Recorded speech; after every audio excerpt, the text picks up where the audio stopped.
shall fight in France. We shall fight on the seas and oceans. We shall fight with growing confidence and growing strength in the air. We shall defend our island, whatever the cost may be. We shall fight on the beaches. We shall fight on the landing grounds. We shall fight in the fields and in the streets. We shall fight in the hills. We shall never surrender.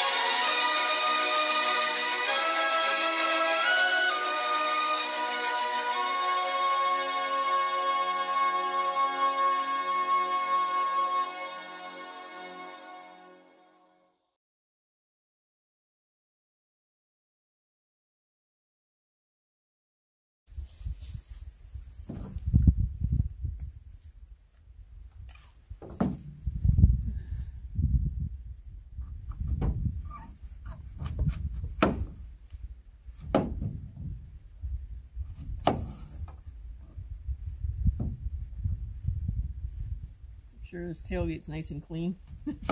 Sure it is.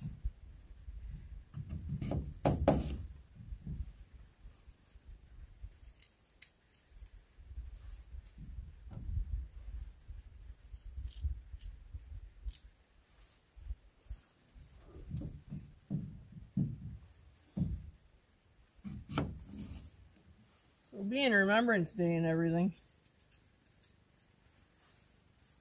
well, slicing up these apples, people often ask me, because I still eat apples this way all the time.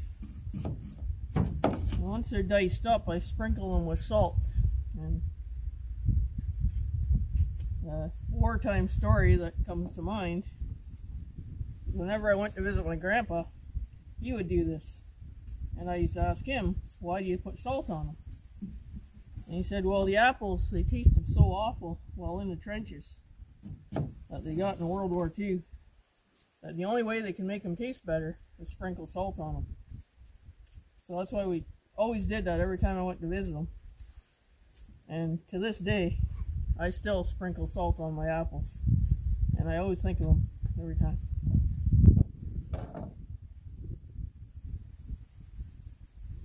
Nice little break before hitting the trail.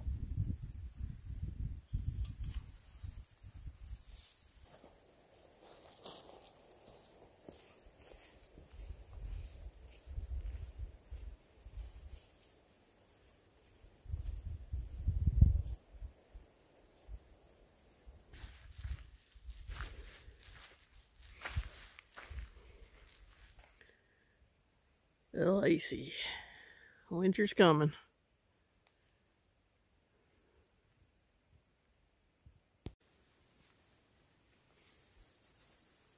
Hey everyone, welcome back to the channel. So just out here enjoying one of the freedoms I still have in this great country, being out here doing a little bird hunting. But it seems lately things are going right downhill as far as freedoms go. I'm one of the essential people, apparently essential, that have been running straight through this whole COVID crap, continuously back and forth across the Canada-US border, bringing goods back and forth, and I could see that freedom coming to an end quickly as well, as Biden has now announced they want everybody vaccinated by January, which isn't going to happen. So I could end up with jobless. I doubt I'll ever be jobless. There's plenty of truck driving jobs out there. So, but I could see me doing another job in the future, that's for sure.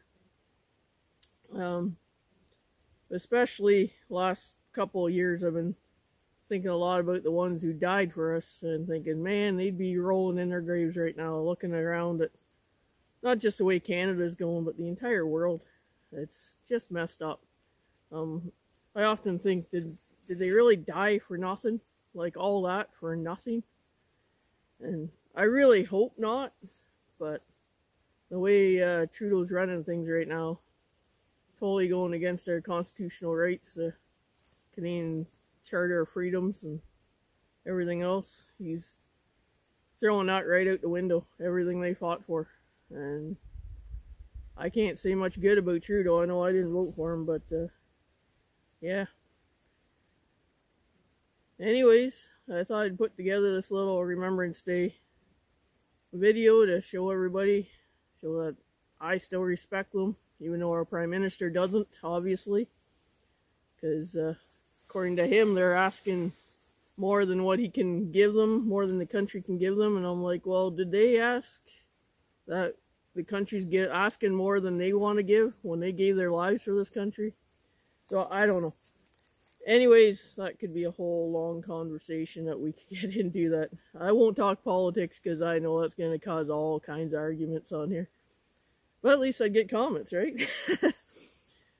Anyways, just thought I'd throw this together and show you some of the family members I've lost in the war. Not all of them made it home. But I did hear a few war stories from my grandfather that was one of the lucky ones that did make it home. So all I'm asking is that you take 2 minutes of silence today and remember them. Thank you.